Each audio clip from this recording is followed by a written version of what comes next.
De nueva cuenta, les damos la más cordial bienvenida a este séptimo seminario de la Red de Bibliotecas del Poder Judicial de la Federación.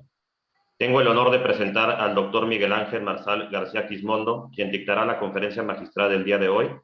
Para ello, me permitiré leer su síntesis curricular. El doctor Marsal García Quismondo es doctor en Historia desde 1992 con la calificación de apto cum laude y premio extraordinario, diplomado en Archivística por el Centro de Estudios Bibliográficos y Documentarios, profesor titular del Departamento de Biblioteconomía y Documentación de la Universidad Carlos III de Madrid y vicedecano de Infraestructuras y Ordenación Académica de la Facultad de Humanidades, Comunicación y Documentación. Premiado por la Universidad Carlos III de Madrid por su actividad docente, así como por la actividad investigadora y de publicaciones en las dos últimas convocatorias, y por la Agencia Nacional Española de Evaluación, ANECA, con 3 sexenios de investigación, miembro de equipos e institutos de investigación españoles y extranjeros, miembro científico y organizador de eventos científicos nacionales e internacionales, miembro de comité de revistas digitales, evaluador de proyectos, docente en doctorados y máster de investigación de universidades españolas y americanas, asesor científico en la biblioteca universitaria, director y miembro colaborador en proyectos de investigaciones competitivos, director de 13 tesis doctorales y director de la línea de investigación Alfabetización en Información, Bibliotecas y Contenidos Digitales Educativos en el doctorado de Documentación de la Universidad Carlos III de Madrid. Parte de convenios específicos de investigación con universidades americanas, autor de monografías, artículos de revista, una parte en Web of Science y JCR y ponente invitado en numerosos congresos nacionales e internacionales. Sin más preámbulo, damos la palabra al doctor Miguel Ángel Marsal. Adelante, doctor. Muchas gracias por sus palabras y por la lectura del currículum, que siempre es un poco pesado, pero el profesor Efraín Guzmán lo ha hecho magníficamente y yo se lo agradezco. Agradezco también mucho a la organización del evento su amable invitación para que en prácticamente un rato, que son el espacio que debe ir en 30 minutos, yo puedo hacer una semblanza sobre el tema que voy a mostrarles a partir de ahora, que lleva por título, efectivamente, tal como me sugerían los organizadores del evento, Sistemas de Organización del Conocimiento. Yo he incorporado por representación y recuperación de contenidos, puesto que los sistemas de organización del conocimiento son muy amplios y conviene, lógicamente, acotarlos, sobre todo si alguna persona quiere hablar, lógicamente, con cierta autoridad. Realmente la pregunta se establece de ahí, en esa práctica tricotomía que es ¿qué hacemos para ese sistema de organización de conocimientos, para la representación y recuperación de contenidos? Taxonomías, tesauros y ontologías. Si echan un vistazo, lógicamente hacen una pequeña búsqueda, esta pregunta, con estos 3 elementos, los 3 sistemas de representación y recuperación de contenidos, se repite en muchos artículos, monografías, etcétera. Es una cosa que es algo absolutamente recurrente. De tal manera que cuando recibí la invitación, pues lógicamente lo que opté es por aceptar este título, puesto que suponía que podía ser el más útil al desarrollo del evento, aun cuando efectivamente no me voy a detener ni muchísimo menos en qué pasa con estas 3 posibilidades, puesto que realmente ahora mismo ya no es tan significativa esta tricotomía, sino que realmente lo que yo les voy a presentar es un escenario de convergencia. Lógicamente no hay en modo alguno una necesidad de distinguir y de preferir, sino en este caso sobre todo en la proyección en web y en la edición, el que efectivamente alguna de estos instrumentos puedan estar asumiendo a los otros o haciendo que converjan con él. Tienen que tener presente de todas maneras que lo que yo les voy a presentar ahora no lo hace un especialista en derecho, no soy jurisperito, soy un profesor de documentación, pero muy específicamente de análisis de contenido, y por lo tanto ya les indico dentro de esta historia quién va a ser el asesino. Realmente el asesino van a ser los tesauros, es a quien yo voy a dirigirme, lógicamente, y después cómo están intentando que converjan, sobre todo en su proyección y en su edición, los otros instrumentos de representación de contenido. Así que lo he estructurado, digamos, en 3 partes, ¿de acuerdo? Primero, ¿por qué? Estos instrumentos se hacen particularmente interesantes en el ámbito de la jurisprudencia, en el ámbito del derecho.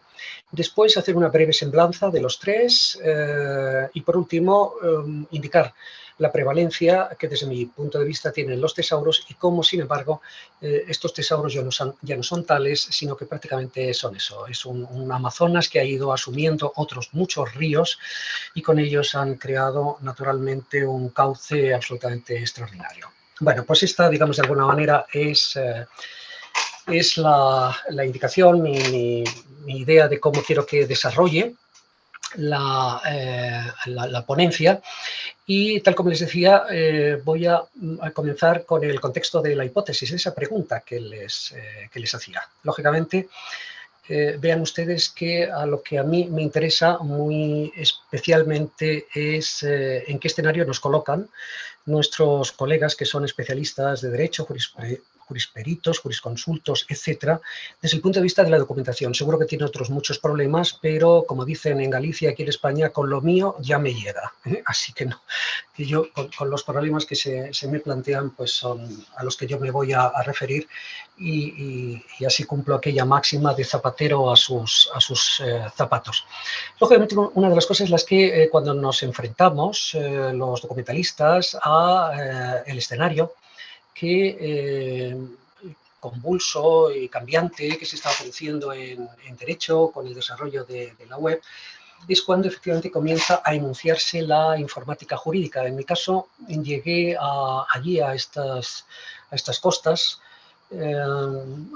realmente problemáticas con precisamente en la Universidad de Montpellier, en Francia, que había iniciado precisamente una serie de herramientas para hacer el tratamiento de los textos jurídicos. De hecho, además, entraba a esta universidad en colaboración con UNAM en México, nacía y balbucía UNAM Iure, y en aquellas circunstancias en las que yo estuve, bien, es cierto que de este lado del Atlántico, como les digo, en Francia. Curiosamente, después no hubo, por lo menos en mi caso, no hubo un correlato con México, sino con la Universidad del Externado de Colombia, en Bogotá. Incluso se hizo un máster, precisamente para informática jurídica, en aquella universidad, donde tuve el placer de participar. Bueno, pues es la informática jurídica, digamos, nuestro ambiente. En la situación de por qué se iba creando esta informática jurídica es, lógicamente, por la evolución de la web. La 1.0, que daba, es decir, el consumo pasivo de la información, con independencia de todo lo rica que está fuera, quedaba superada por la web 2.0, fundamentalmente relacional, interactiva, etcétera, y después la web 3.0, que es la que estamos colocando todos nuestros afanes, que son esencialmente inferencial, categorizadora, buscando unos significados a que las máquinas puedan de alguna manera ayudar a la deducción, a presentación de inferencias y después los tomadores de decisiones opten por una o por otra, y por esa razón le llamamos también la web semántica. Cuando evolución de la web conforma todo ese magma que se llama la informática jurídica, o así por lo menos se le daba el nombre aquí de este lado del Atlántico en Europa, inmediatamente esa informática jurídica provocaba, lógicamente, unos desafíos en la para la documentación.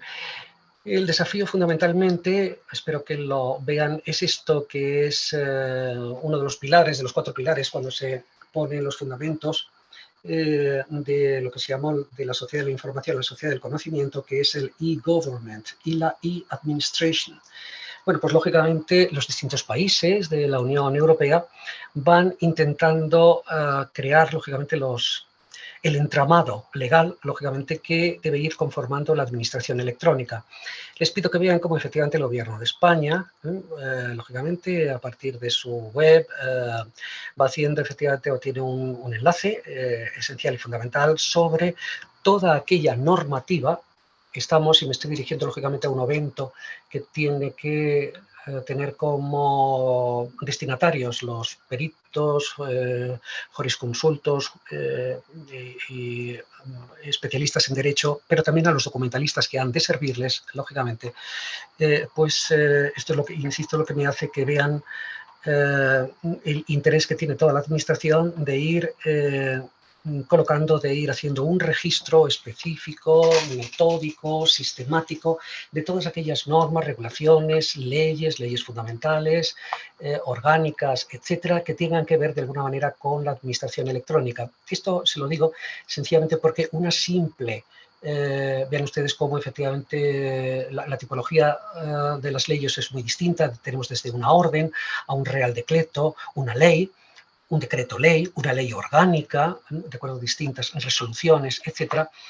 El intento es que en una simple lectura, digamos que de este repertorio, nos indica lógicamente cuáles son, de alguna manera, los desafíos que el desarrollo, la implementación de esa administración electrónica va a tener para todas aquellas personas que deben procesar la información y hoy por hoy, más que la información, los datos que tengan que ver para unos destinatarios como son los especialistas en derecho.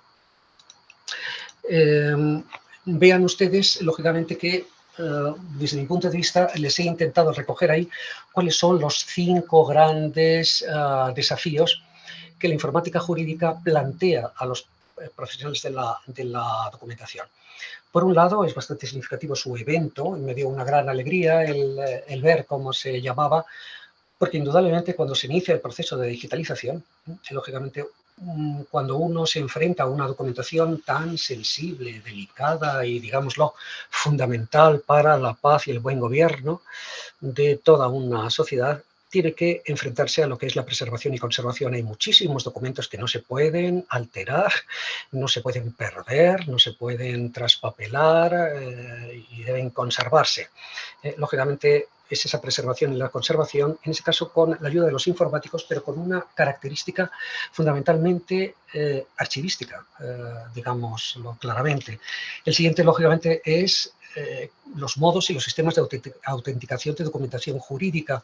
En este caso, quiero que sepan que aquí en España, los archiveros, documentalistas, etcétera, tuvimos muchísimas reuniones con los especialistas de derecho administrativo, porque lógicamente había que crear sistemas muy específicos, muy claros, de cómo iba a ser esos sistemas de autenticación que uno está muy acostumbrado a verlos en papel, pero lógicamente en el soporte electrónico y en todo lo que es la nube y toda la evanescencia que tienen los bits, esto era peligroso. Por supuesto, el mantra de la reutilización, la documentación jurídica en muchas de sus series es muy compacta, es todo igual y varían unos pocos cambios. Se hace necesaria, interesante, eficaz y eficiente la reutilización, pero lógicamente mediante un sistema también muy seguro. Había que arbitrar sistemas de interoperabilidad y sobre todo explorar los datos enlazados. Crear, lógicamente, después almacenamientos y colecciones digitales jurídicas en donde haya una identificación muy clara, es decir, de alguna manera lo que nosotros diríamos una catalogación web absolutamente propia de la documentación jurídica. Y después un sistema de comunicación, lógicamente. La tecnología, la web, nos coloca ante la necesidad de los datos abiertos y eso ha ido impulsando, lógicamente, uno de los grandes mantras del e-government, que es la transparencia y la gobernanza.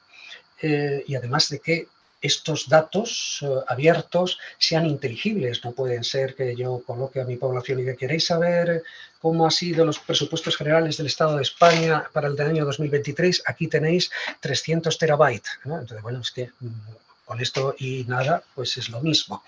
Lógicamente, había que arbitrar distintos sistemas. Bueno, les iba a decir aquí, ¿y qué hemos, cuando nos hemos visto este chaparrón, los pobres documentalistas, a qué nos hemos intentado dar, lógicamente, una respuesta?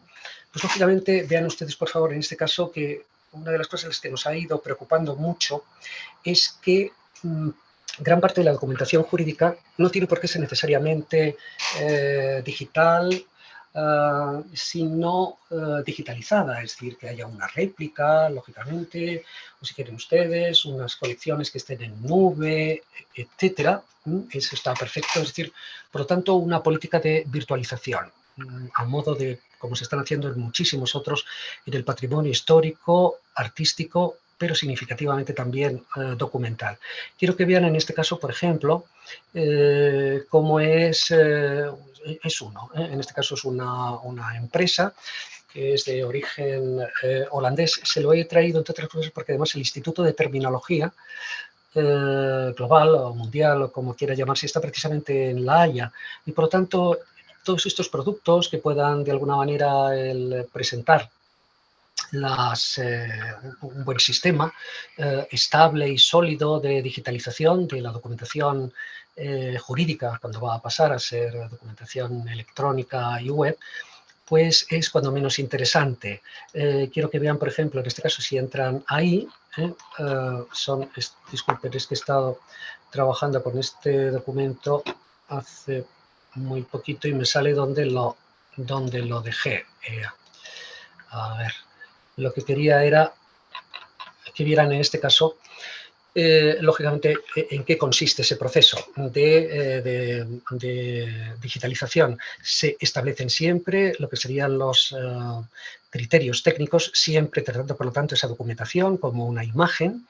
Después, cuáles serán la atención en aquellos elementos que van a garantizar, lógicamente, la pervivencia, la trazabilidad, la seguridad de todos estos documentos, y vean después, lógicamente, algo que a los documentalistas nos interesa extraordinariamente, que es que todo este proceso al mismo tiempo tiene que tener una serie de etiquetas técnicas, pero con un claro sentido semántico. Solo entonces se puede hacer la captura de los documentos y, lógicamente, su organización en esa colección digital. Sí. Esos protocolos, lógicamente, junto con una relación muy estrecha con los productores, quiero que vean en este caso también cómo se van haciendo distintas disposiciones, estilos y demás para cómo generar esos documentos electrónicos. Aquí vean ustedes, es un blog, simplemente lo he traído, pero para que vean en este caso cuáles son los datos, las ideas que en un momento determinado a los documentalistas, sobre todo cuando estamos con una documentación electrónica y, lógicamente, si es jurídica, más nos puede interesar. ¿De acuerdo? Si echan ustedes aquí un vistazo, es toda una declaración de intenciones. Esto es en lo que los documentalistas estábamos dispuestos a dar nuestra respuesta. Y eso es lo que ha hecho, de hecho, aquí en los archivos digitales. Vamos a ver si... Oh. Bueno, pues en espera de que me lo termine por reconocer. Sí.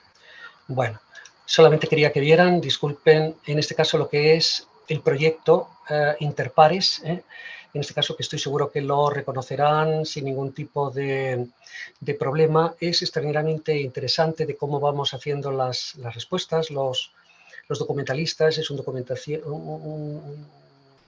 web sumamente interesante sobre estas políticas. Sí que quiero que vean que si entran en cualquiera de estos documentos, tienen, lógicamente, cuáles son. La documentación es además bastante reciente. cuáles son las respuestas que se están dando a todo este tipo de problemas. Quiero que vean, por ejemplo, en este caso, el proyecto de Interpares, significativamente de allí, de América Latina. Y vean ustedes en este caso también, en el documento es extraordinariamente rico, tiene que ver mucho con toda mi intervención en la tarde de hoy, sobre lógicamente la importancia de los distintos lenguajes. Vean ustedes lo que sería en este caso la preservación, el gobierno y los datos, protección de datos, recomendaciones para la conservación, la terminología, etcétera. Es decir, es un documento y el proyecto de Interpares extraordinariamente útil, desde luego, para todos aquellos documentalistas que queremos dar algún tipo de respuesta a todos estos planes. Necesitamos, tal como les decía, una catalogación web específica, y para eso, lógicamente, son los metadatos. En concreto, derivan desde la documentación archivística, pero son extraordinariamente útiles para después hacer una descripción. Bueno, pues es para el MOREC 2, funcionaba hasta hace un momento.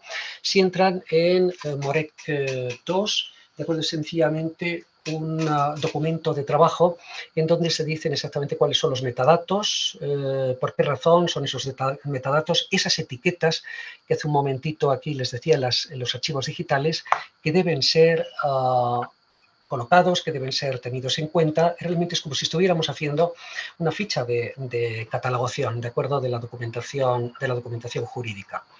Por supuesto, para garantizar esa seguridad en los archivos, pues en la documentación electrónica jurídica, evidentemente todos los estados tienen que garantizar lo que se llaman los sistemas de interoperabilidad y de seguridad. En el caso de Europa y específicamente en el caso de España, son lógicamente el sistema nacional de interoperabilidad, es el ENI, y el sistema nacional de seguridad, que es el ENS.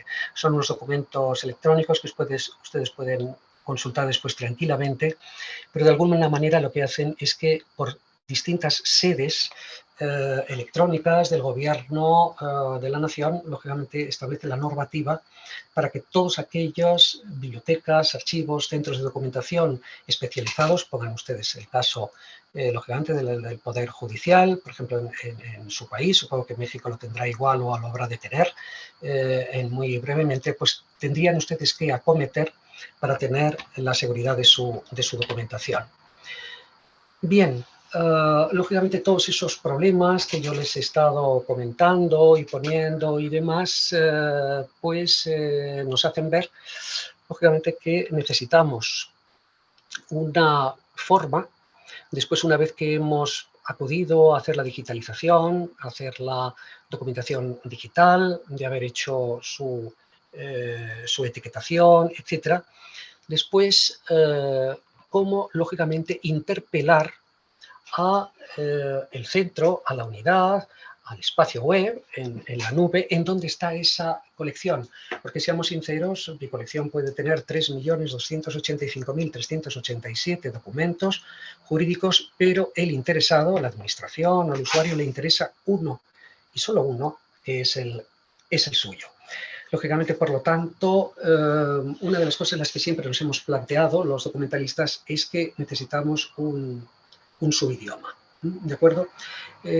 Una forma, lógicamente, en la que nosotros nos podamos poner de acuerdo a tres tipos de idiomas, ¿de acuerdo? El idioma que utiliza el productor del documento, que está haciendo el suyo, el idioma que habla el documentalista, que es el que está organizando la colección y la que está intentando hacerla accesible, y el idioma que después habla el usuario. Aunque estemos hablando la misma lengua natural, es muy probable que cada uno de ellos esté utilizando una distinta palabra para un mismo concepto. Fíjense usted, en principio da la sensación de que el lenguaje natural, es decir, el lenguaje de la calle, el habla, es el más fácil, ¿de acuerdo? No hace falta ningún tipo de aprendizaje ni nada de estas cosas, pero es absolutamente impertinente sea, en el caso, por ejemplo, de, yo que sé, en España, que estoy en el Ministerio de Agricultura y yo estoy como documentalista procesando toda la información bajo la etiqueta de cerdo.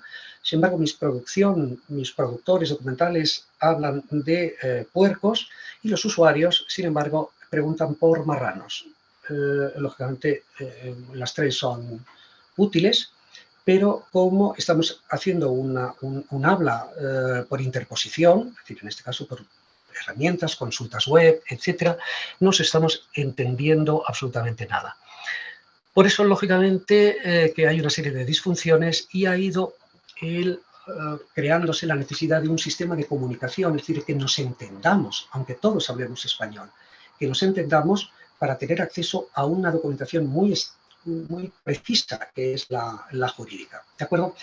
Esos son los llamados lenguajes documentales. Esos se crean, lógicamente, mediante el concurso, la ayuda de la terminología. La terminología es aquella que convierte una palabra clave, una palabra que en un discurso, en un documento puede ser muy significativa, pero que puede tener todas las impertinencias que yo les he dicho anteriormente. Hay que llevarlo, lógicamente, a convertirlo que sea una palabra semánticamente muy rica, es decir, que sea la más popular. Y en este caso, la palabra clave se convierte en una palabra de indización. Si yo la llevo a un lenguaje de especialidad ya muy significativo, es decir, lo que hablan determinados profesionales, eso sería un término, pero si a esos términos después yo le doy unas relaciones que hacen que se establezcan como si fuera un castillo de naipes, es decir, esta palabra, su significación tiene sentido porque está dentro de todo un sistema de ese castillo de naipes, y si yo la quito, todo el castillo de naipes se viene abajo, es decir, las relaciones son fundamentales, entonces es el descriptor. Para eso la terminología ha ido alumbrando distintos lenguajes profesionales y afortunadamente nosotros tenemos la ventaja de que tenemos el llamado EPA. Sobre esto tienen literatura científica y lectura y tesis doctorales, que es el español profesional y académico, especialmente en dos áreas que necesitan un lenguaje muy especializado. Es especialmente medicina y derecho. Lógicamente, de ahí se ha ido desarrollando un lenguaje jurídico que es muy entrópico, muy significativo, y lo que ha hecho es que hayan ido surgiendo lo que se llaman los bancos de datos jurídicos, es decir, unos sistemas de búsqueda, de acuerdo a unos buscadores que utilizan términos de búsqueda de lenguajes de especialidad, es decir, esa palabra que significa esto y solo esto en esta área de conocimiento, y lógicamente me recupera los documentos que hablan única y exclusivamente de esto. De acuerdo, esos bancos de datos jurídicos hacen el tratamiento de datos fundamentalmente bien porque se detienen las referencias, como si fuera una ficha de catalogación, o me puede intentar buscar todo a texto completo, detenerse solo en el abstract o en las palabras claves. Eso ha ido generando buscadores temáticos. Aquí les he traído, por ejemplo, uno que es particularmente interesante.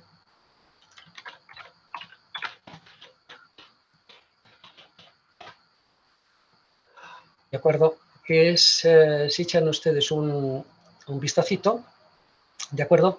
Lo que pretenden estos buscadores temáticos, yo lo he puesto lógicamente en ambientes de bibliotecas digitales, pero que duda cabe lo hay en buscadores jurídicos, ¿de acuerdo? Intentan reproducir los resultados que presenta en Google, pero quiero que vean ustedes que lo que hacen fundamentalmente es que me presentan una serie de categorías. No lo hacen, en muchísimos momentos, de forma tan asilvestrada como hace Google, ¿de acuerdo? De manera que yo puedo refinar mi búsqueda solamente haciendo referencia a los National Libraries.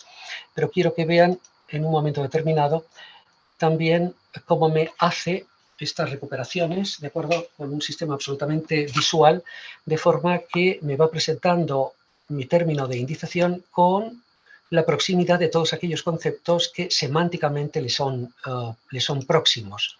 Y vean ustedes, por ejemplo, esta otra posibilidad que hace que todavía sea mucho más mucho más interesante y que da una impresión mucho más clara, mucho más rica para lo que es la web 2.0, incluso la 3.0. Bueno, pues eso son de alguna manera, y quiero que vean en este caso cómo se fue avanzando en la recuperación de esos datos jurídicos, de acuerdo con la aparición fundamentalmente del lenguaje XML. De acuerdo, digamos que toda esta forma en la que van a ir reposando, de acuerdo, los distintos lenguajes documentales específicos, lenguajes de especialidad, que en nuestro caso es el jurídico, tiene como prehistoria, lógicamente, el CELEX, pero también quiero que vean en este caso la posibilidad de esa extensión a través de este Center for Electronic Text in Law, y después la experiencia del uso de XML para tratar, etiquetar los documentos jurídicos a partir de la Universidad de Cincinnati, creo recordar que es en Estados Unidos el Legal XML, y el LexML, que es en concreto una forma de tratar los documentos utilizando esos lenguajes de marcado, fundamentalmente de la Unión Europea.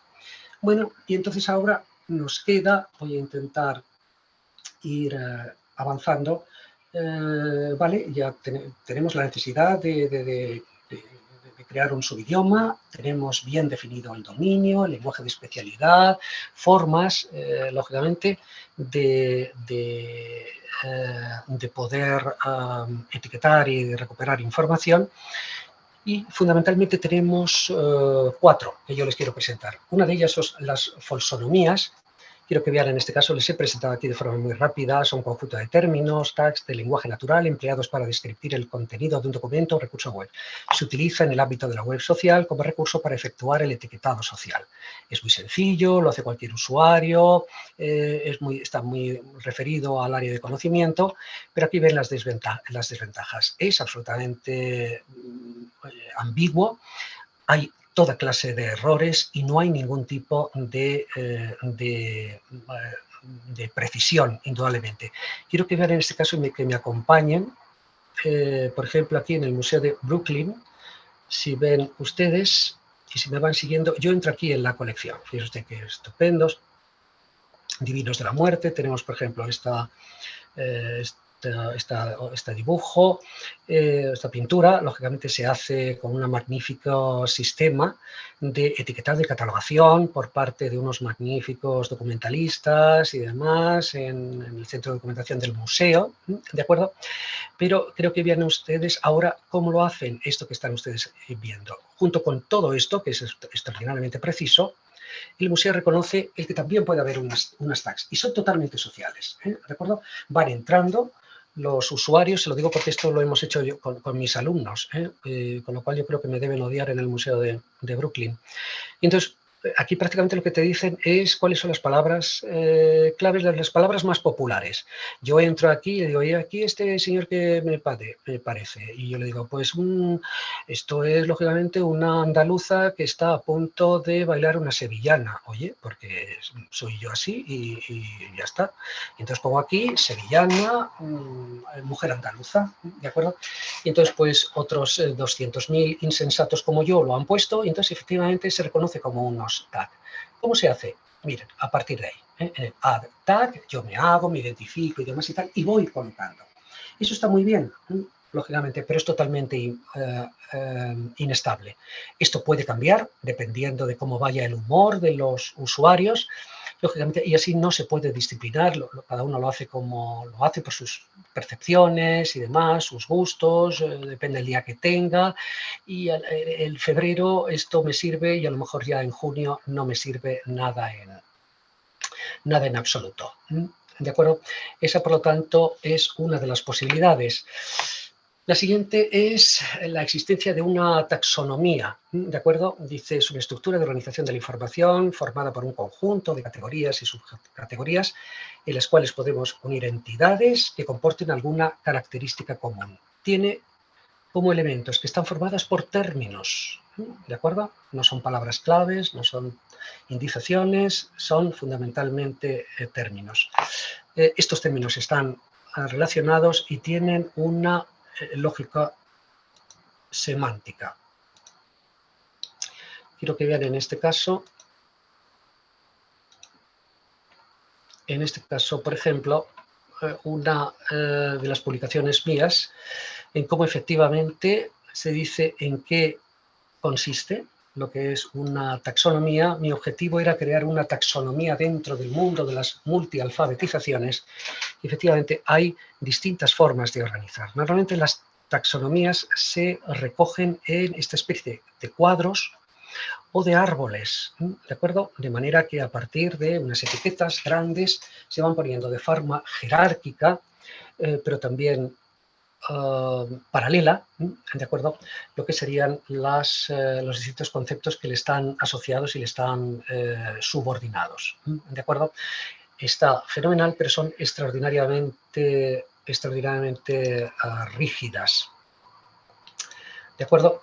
Y eso es lo que lleva, lógicamente, a intentar crear un tesauro, ¿de acuerdo? Aquí tienen indicado, es un lenguaje de iniciación controlado, que hace explícitas las reacciones entre conceptos, establece relaciones lógico-conceptuales, es decir, son términos que ahora están relacionados, ¿de acuerdo? Y tiene como propiedades un dominio, que es una especialidad, por ejemplo, un área de conocimiento muy determinada, como puede ser el derecho. Están siempre categorizados por microdisciplinas o por facetas, siempre con una red muy, muy determinada de lo que serían las relaciones, y después con una normativa.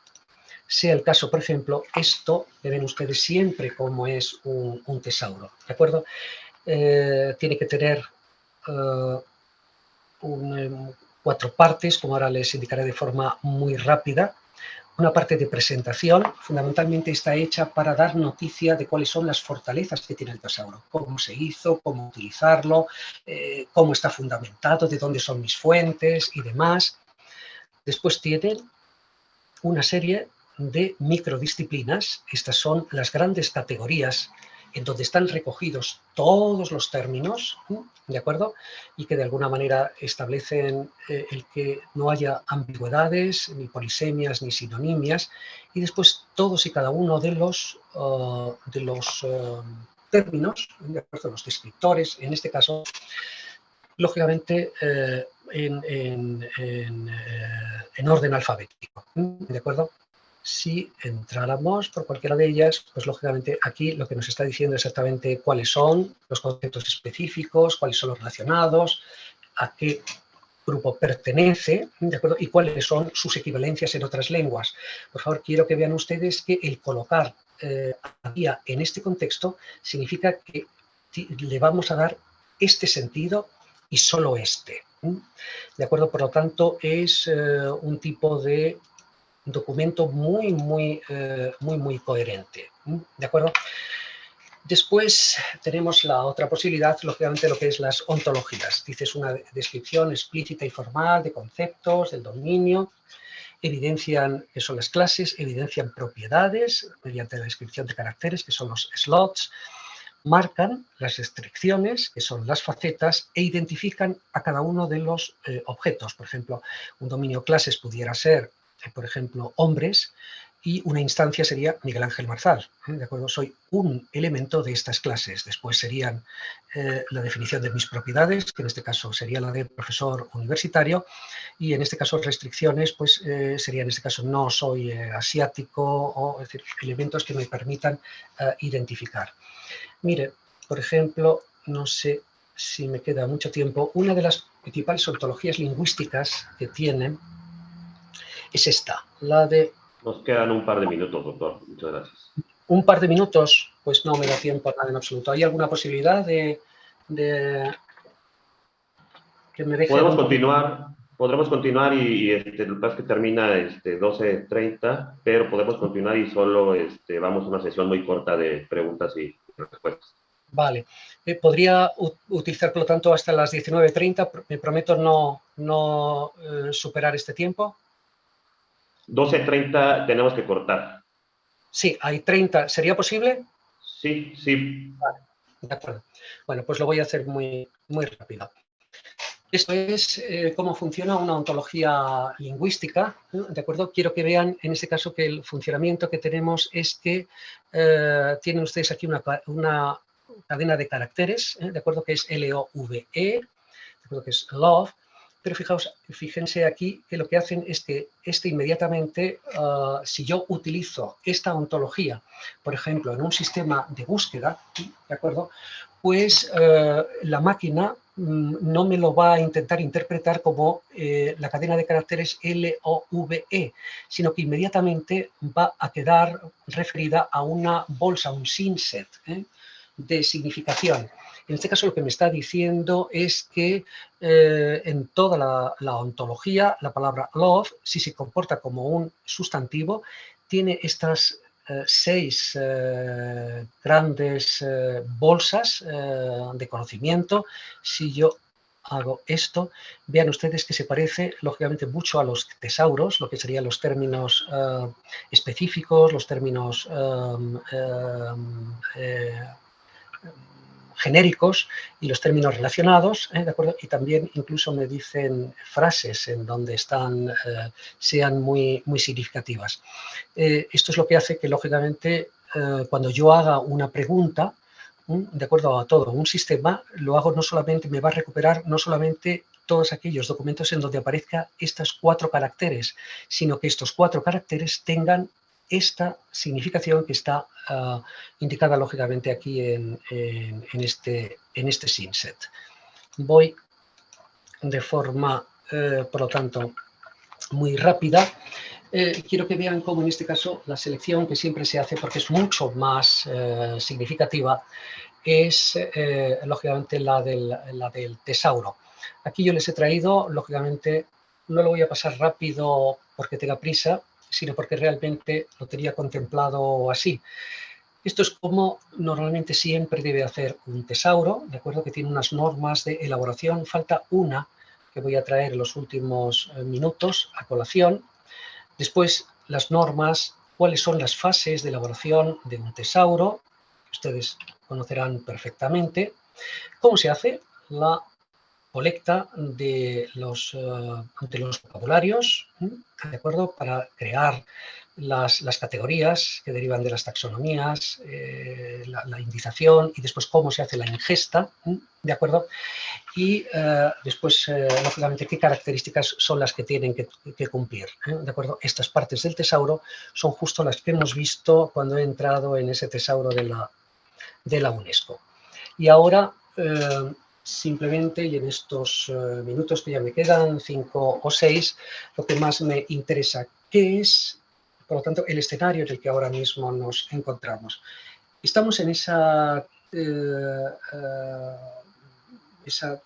tricotomía, en este caso una posibilidad de elección entre tesauros, taxonomías, ontologías o incluso folsonomías.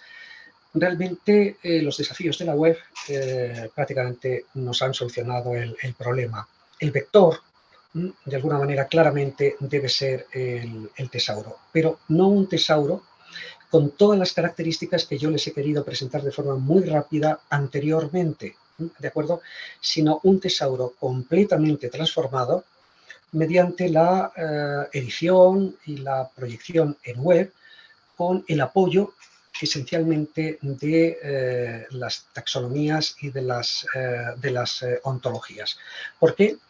Porque toda la documentación jurídica, en este caso, deben entenderla ustedes como unos hiperdocumentos. No son textos digitales, ¿de acuerdo? Son hiperdocumentos. Tienen todas estas características que son multisecuenciales, son asociativos, son transdisciplinares, horizontales, son interactivos, son visualizables, atienden mucho a la arquitectura web, es decir, un auténtico galimatías para una documentación jurídica que es siempre tan estática. Después, lógicamente, los desafíos que impone el Big Data y la web semántica. Quiero que vean, por ejemplo, en este caso, que para cualquier tipo de lenguaje documental que quieran ustedes hacer en sistemas de documentación legal y demás, hay que estar muy atento a cómo están proyectándose los Big Data y la web semántica. Si quieren tener de alguna manera cómo se están presentando distintas soluciones, aquí tienen, por ejemplo, que es extraordinariamente útil, estos estándares que yo les he indicado, que es fundamentalmente la coma TOSO y el MetaLex, entonces se hace lógicamente un despiece de la documentación jurídica electrónica por distintas etiquetas. No voy a entrar para no detenerme demasiado. ¿Cómo se están haciendo esta convergencia del tesauro con ontologías y con taxonomías? ¿De acuerdo? Pues se hace mediante técnicas de procesamiento del lenguaje natural. Todas estas cosas, discúlpenme, porque como ven es una ponencia, simplemente se lo traigo para su conocimiento, pero indudablemente esto necesitaríamos hablar mucho más y tener pues yo qué sé, unos talleres, una forma, lógicamente, de yo hacerme entender. Vean ustedes, por ejemplo, incluso lo que serían las técnicas de procesamiento del lenguaje natural, que hay unas herramientas extraordinariamente útiles. Las extractivas de las palabras claves, por ejemplo, les traigo aquí esto, que sería el text texture. Ustedes introducirían, por ejemplo, aquí, pueden ser desde un texto a toda una colección, ¿no? Una biblioteca digital, que lo que te hace es que inmediatamente te la convierte en esto. Te da unas relaciones riquísimas, toda una maraña, y aquí prácticamente lo que te está diciendo cuáles son los marcadores del discurso, es decir, cuáles son aquellas palabras que realmente son las más significativas de tu colección, y lo que te da es esto, ¿de acuerdo? De aquí tienes Doctor, una imagen. ¿Sí? Me comentan que tenemos ya a lo mucho un minuto para que nos pueda dar tiempo de hacer un par de preguntas que tiene el público. Disculpe. Bueno, pues entonces solamente quería indicarles, lógicamente, la existencia de estas no solamente frases, sino también metadatos especializados, lógicamente que ya son jurídicos, todo esto. Aquí le tengo puesto esquema, que es tema 3, precisamente, que es uno de los sistemas que nos permiten precisamente hacer incorporar metadatos y datos enlazados y demás. Aquí tienen el tesauro que han hecho mis colegas de allí, que se lo había dicho en la presentación, ¿de acuerdo? Y aquí simplemente que vean ustedes, bueno, es simplemente un tesauro, ¿de acuerdo? Si ven ustedes, por ejemplo, aquí están los descriptores y aquí tienen las categorías, ¿de acuerdo?, que antes les he dicho de la ontología lingüística. Da unas posibilidades absolutamente extraordinarias, ¿de acuerdo? Y ya por último, como desarrollos futuros, aquí tienen indicado lógicamente cómo se están haciendo las normas, la nueva de interoperabilidad, cómo se están haciendo las formas de interpretación, los SPOS, y los distintos, todos estos son documentos científicos, ¿de acuerdo? Esto sencillamente, como estamos haciendo aquí en España, es formar a los especialistas, a los que van a ser futuros documentalistas que van a custodiar este tipo de documentación, y esta es la transparencia que estaba deseando mi colega. Doctor, pues le agradecemos muchísimo por esta extraordinaria ponencia, muy clara. Desgraciadamente haremos nada más una pregunta por el tiempo ya tan corto que tenemos. Pregunta Cintia Sánchez, en su opinión, ¿las ontologías serían el mejor modelo de organización del conocimiento para el funcionamiento de la web semántica o son una herramienta que acerca solo al funcionamiento de la inteligencia artificial, pero abona lo mismo que un tesauro para la recuperación de la información? Realmente las ontologías, tal como están diseñadas, están muy referidas a una área muy concreta y a resolución de unos problemas muy concretos, de manera que, por lo tanto, no tiene la universalidad, la aplicación mucho más genérica que pueda tener un tesauro. Digamos que, por lo tanto, usted necesita tantas ontologías como colecciones o problemas que hay que resolver. Realmente ahora mismo están siendo mucho más útiles si permiten el aportar las características de las ontologías a un tesauro.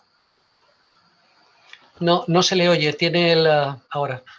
Doctor, muchas gracias. Agradecemos la participación del doctor Marsal García Quismondo. Sin duda su presentación nos permitió conocer mucho más acerca de los sistemas de organización del conocimiento y su utilidad para la recuperación de la información. De nueva cuenta, les informo que tendremos un breve receso. Les invitamos a acompañarnos a la siguiente mesa redonda intitulada Organización, Identificación y Localización de Recursos Digitales, la cual iniciará a las 12:40 horas.